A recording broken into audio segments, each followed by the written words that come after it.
Salut à tous, nous voici pour une nouvelle vidéo avec moi qui est à moitié malade, mais c'est pas grave parce que aujourd'hui je vais vous présenter un loss media que je connais un peu. Je me suis quand même beaucoup renseigné pour faire cette vidéo, même si voilà, avant je connaissais quand même ce loss media et que je connaissais des gens qui faisaient des recherches sur ça. Et ce loss media, c'est pas n'importe quoi, c'est le loss media Sonic Live in Sydney 97. Mais juste avant de commencer la vidéo, pour vous dire qu'est-ce que c'est, je voulais juste vous dire, parce que en fait, je vais vous montrer des images qui font pas forcément peur, mais qui sont plutôt bizarres, malsaines en fait. Genre, c'est un peu vide, ça peut même faire un peu peur, mais voilà, ça peut surtout vous rendre mal à l'aise en fait. Si vous trouvez déjà que le pilote d'Aostiach c'est bizarre, alors les photos que je vais vous montrer c'est encore pire. Mais ça fait pas forcément peur, c'est juste que c'est vraiment bizarre. Mais bon, voilà, je vous ai quand même prévenu au cas où. Commençons. En 1997, Sega ouvre un parc d'attractions en Australie, plus précisément à Sydney. Ce parc d'attractions est nommé Sega World Sydney. C'était un parc d'attractions plutôt sympathique, on va pas se mentir, et j'aurai peut-être l'occasion de parler dans une prochaine vidéo de ce parc, ou généralement des parcs Sega World, même si ça risque de prendre beaucoup de temps et c'est pas si intéressant que ça. Et dans ce parc d'attractions, il y avait une partie avec un théâtre où il y avait un spectacle Sonic. C'était un spectacle qui durait une trentaine de minutes et qui racontait l'histoire de Robotnik qui s'écrase avec son Death Egg en Australie. Et du coup, vu que Robotnik est malicieux, il voulait prendre le contrôle de Sydney. Mais heureusement, Sonic et Sally et leur petite bande étaient là pour l'arrêter. C'était un spectacle avec des personnes dans des costumes qui dansaient bizarrement. Il y avait des costumes de Sonic, Sally, Tails, Knuckles et bien sûr le costume de Robotnik. Sauf que catastrophe, en fin 1997, le spectacle, comment dire, eh ben, il dit pas assez dynamique. Du coup, on change tout et on fait un spectacle avec des marionnettes qui doit ouvrir pour 1998. Mais que faire alors des costumes qui étaient utilisés?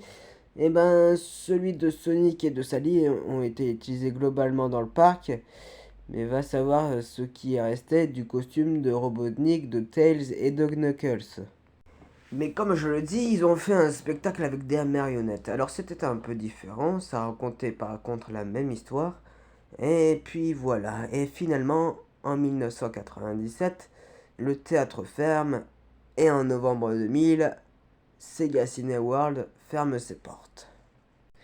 Une bien triste fin, mais comment était le spectacle? Ben, genre comment étaient les costumes, comment était le spectacle même avec les marionnettes, les décors, etc. Euh, eh ben, en fait, c'est un peu dur à dire parce qu'on n'a rien. Enfin, on n'a pas rien, mais on n'a aucune vidéo des deux spectacles. Aucune. Aucune, aucune. Et encore, on a un peu de photos et tout que je vais vous présenter après. Mais vous allez voir, on n'a aucune photo du spectacle, le premier spectacle avec les costumes.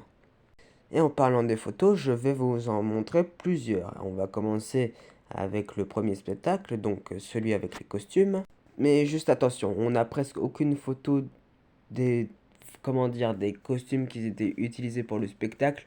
On a plus des photos des costumes qui étaient utilisés plus tard dans le parc pour faire des trucs et autres. C'est pas vraiment le spectacle, mais c'est les costumes qui étaient utilisés pour le spectacle. Alors, on a deux photos du costume de Sonic, une vidéo de Sonic qui danse, on a aussi une photo du costume de Sally, il y a aussi une photo du costume de Sally et du costume de Sonic ensemble, une photo très rare en noir et blanc, où dessus on peut voir le costume de Robotnik, de Tails, mais aussi celui de Sally, et rien de plus. Enfin, rien de plus, si c'est pour pas que la vidéo dure 91 000 heures, parce qu'il y en a beaucoup plus. Mais voilà, en fait, on n'a pas forcément des photos plus intéressantes comment dire, des costumes.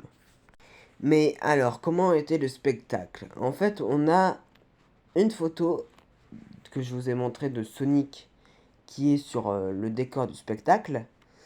Et sinon, c'est rien. Mais sauf qu'hier, avec mon incroyable cerveau, j'ai réussi à trouver les décors du spectacle.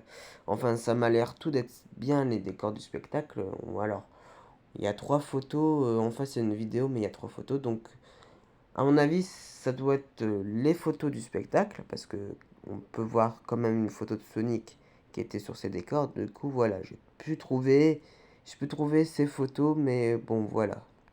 Bah, sinon, voilà, on n'a rien de plus pour le premier spectacle. Sauf qu'on a quelque chose, on a réussi à trouver les audios qui étaient utilisés pour celui-ci, donc le premier spectacle. Donc voilà, on a un disque avec toutes les musiques utilisées pour ce premier spectacle. Mais par contre, pour le deuxième, on a beaucoup plus de choses. On a une photo de Sonic, une photo de Tails, une photo où Sally ressemble à une grand-mère, 2 photos de Robotnik très étranges. Sur une, on peut voir son acteur.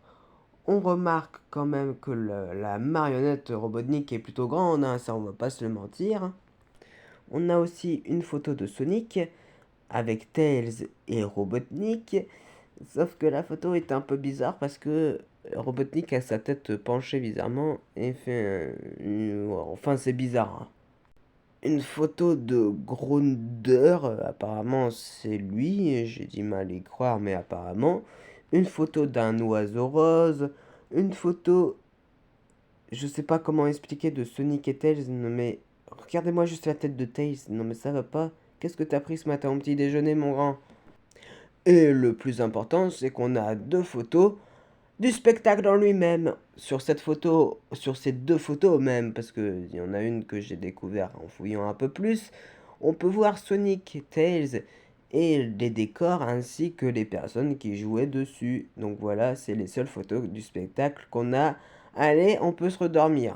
Mais nous avons aussi un concept art où dessus on peut voir Sonic et Tails ainsi que le décor. Et en fait, ils ont l'air vraiment bêtes sur ces concept art, vu leur tête, mais vraiment.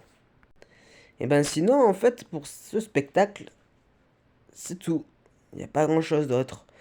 Ah bah oui, voilà, c'est comme ça, c'est la vie. Il y a pas 10 000 choses sur ça, c'est comme ça. Même si sur le premier spectacle, grâce aux costumes réutilisés dans le parc, on avait plus de choses, même si le costume de Robotnik, de Tails et de Knuckles, on va savoir où ils ont fini, hein, on n'a même pas de photo du costume de Knuckles. Mais sinon, voilà. Comme je l'ai dit, le Sega Sydney World a fermé en 2000. Le bâtiment a été démoli en 2008 et les personnes qui ont fait des recherches sur Sonic Live at Sydney 1997 pensent qu'il est probablement perdu à jamais.